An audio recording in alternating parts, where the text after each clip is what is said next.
Okay, let's take a look at disk management in Windows. We are, of course, only using the built-in disk managing software. If you right-click on the Start button, disk management is right there. You can also find it by searching for disk management, but I am going to go ahead and just get it off of right-clicking the Windows menu. This computer is a little slower, so please be patient. We got it pulled up, which is nice. And we can see here we've got 2 disks. Again, this is the way you actually know of the physical drives in your system. Now, something that has not changed in Windows Disk Management for many, many years is the fact that if you right-click on here, then that is where you get the option, if it'll let me do it, to create a basic or convert this from basic to dynamic. That is a particular designation within Microsoft stuff. So we can change the drive letter, we can eject it, and there we go.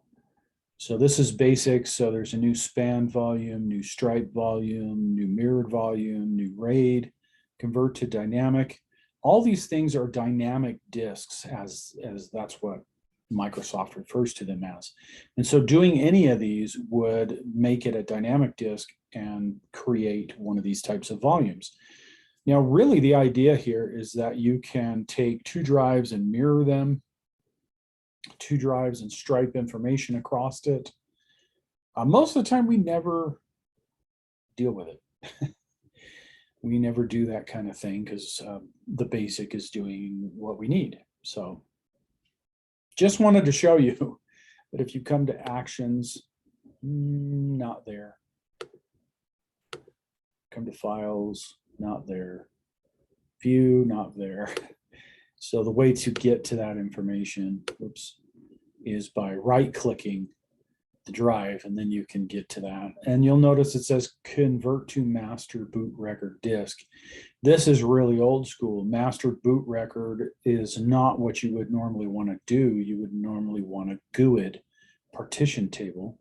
You can look that up, GUID, GUID.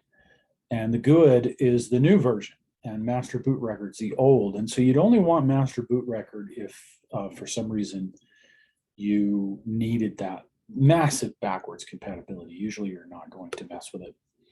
All right, so I've actually got a flash drive in here that's upgraded mine because built-in basic drive here is only 260 gigs basically. This is the partition it created that has, you know, if I need to do a system restore, if I need to, again, repair something, set it back to what it was originally, that's where that is kept. It does not have a drive letter, so it's not accessible for the file system, and we don't want it to be. And then this is the C drive, and then here is a healthy recovery partition that this will use. Again, this is what I did to expand my drive out because this is a notebook. And then down here, we have a disk E, there's no media. An F, those were things I was working on, so they really shouldn't even be showing up, but they are. And right down here is the one I'm going to be dealing with, same one that I was dealing with in the Mac partition or disk manager. So right here, there it is. It's got an exFAT. It's 62 gigs total. So, you know, it's supposed to be 64 gigs is what I've got. That's what, this is the name I gave it appearing there. And it's gone ahead and mounted that as D. Oh, I know why these are pulling up, because I was dealing with these so much. I actually made those removable drives. I gave them these drive letters. And so it's holding that space for those. And that's why I've actually moved this one. I moved this one all the way out to O so that it wouldn't keep bouncing around on different drive letters. Kind of stuff you do when you know how to get it done. Up here is actually just giving you the written, ungraphical way of saying what the stuff is below.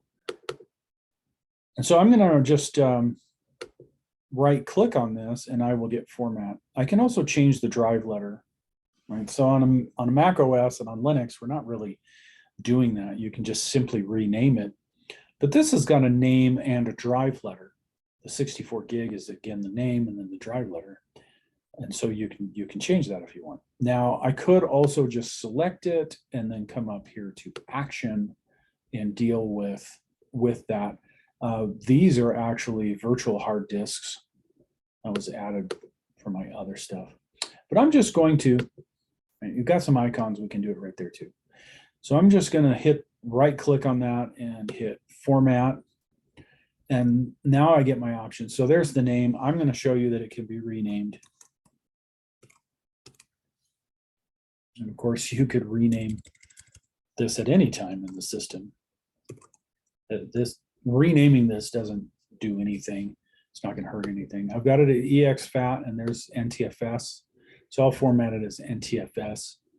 And then this has a unique thing. It gives you the file allocation size. Now the allocation unit size. We haven't talked about allocation units, but that's basically how you're going to divide up the file system. And so I'll show you that in this video. We'll pull that out. It's basically like saying, when I'm formatting this, I'm going to create a bunch of little containers for my files to go into. And it's just fine if one file is spread across 4 containers or 100 containers, doesn't matter.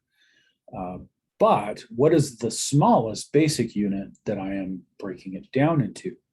Now 64K, actually 4096 bytes is the default. That's what it'll default to. And that's a pretty small container. And then we can actually take that up to basically 2 megabytes right there. Or we can take it all the way down to 512 bytes, which is really small. And you can do it. You can do that however you want.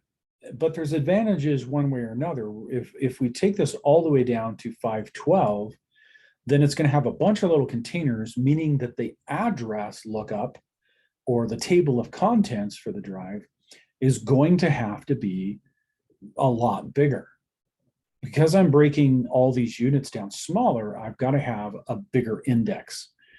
That is going to take up more space, but it's also going to change how quickly it can find things. If I come all the way to the top, that's basically saying I have these really massive containers. I don't have to have so much index space. However, if my containers are too big, a very small file will take up that whole container. It'll be a really ineffective use of space. So I'm going to leave it as the default, which is 4000. And then I can actually enable file and folder compression right here. And I'm just going to do perform a quick format. If I don't, it'll take longer. It'll do a more detailed check. And of course, it's warning me saying, hey, you're going to lose all that data. There's nothing on it. And here it says it's formatting. And really the way I'll know when it's done is it'll tell me it's done, and it will appear in the standard file system. So going to Explorer, I will be able to see this D drive, and there it says it's healthy primary partition. And that's standard. It'll make everything a primary partition. It's kind of old school to have to make it an extended partition, so I usually don't talk about that too much. But there's the rename that I did. That's actually that drive. And I'm just gonna right click on it. Maybe this computer is really slow, and we can rename that, and I can say this is 64 gigabytes. So the name doesn't really matter. And over here it changed it. All right, so that's kind of just briefly how you deal with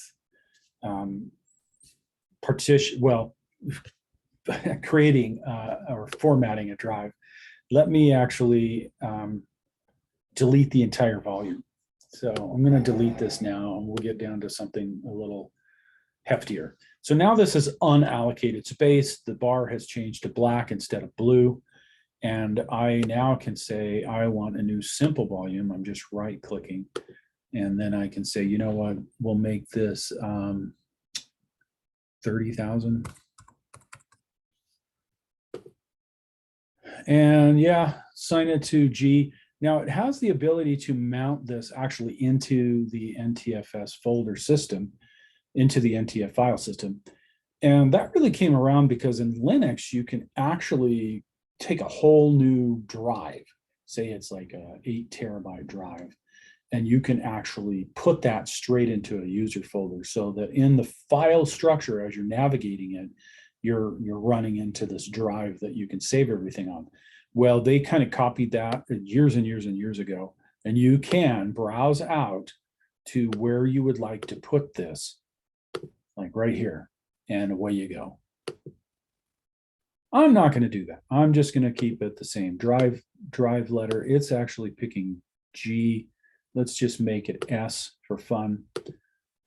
And it's saying, okay, you want NTFS. And yeah, we'll just keep all that the same because I want you to see what it's going to do to this drive here.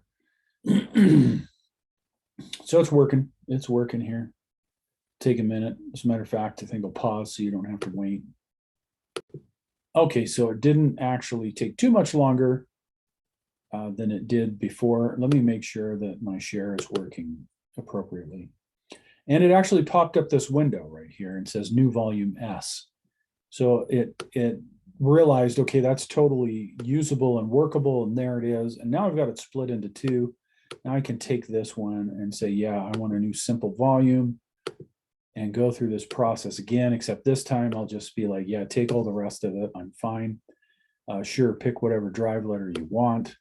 And in this case, I will make it EX-FAT, and I will make this EX-FAT. So you can see that when it's done. And I will perform a quick, I don't want it to be too long. But you can see here it's showing, hey, you've got this 62 gig drive. And there it is popping up saying it's done. And you have one volume that's NTFS on it and another one that's EX-FAT. So I've created two volumes, or you can say I partitioned this disk into two. So now in order to really change this, to something else, I would have to delete that volume. And then I would have to delete this volume. I should show you I can shrink it too on that list. So this is definitely worth playing with and seeing what happens. Just don't mess, obviously, with any of the drives that you're using. So I will go ahead and create again a new simple volume. And we'll take the default size and we'll take the default letter and we'll call this 64. We're going to do this in Linux next. And there it is. It's doing its thing. Will finally pop up the window and saying you're all finished. You did that well. And it will look like this. It'll say it's healthy and so on. And that's how you do that. Again, I would spend some time messing with it because it's kind of fun. And unless you mess with it over and over again, you really don't get an idea of what's going on. I'd create, 6 or 7 different partitions and all sorts of things just so that I could get some experience using it.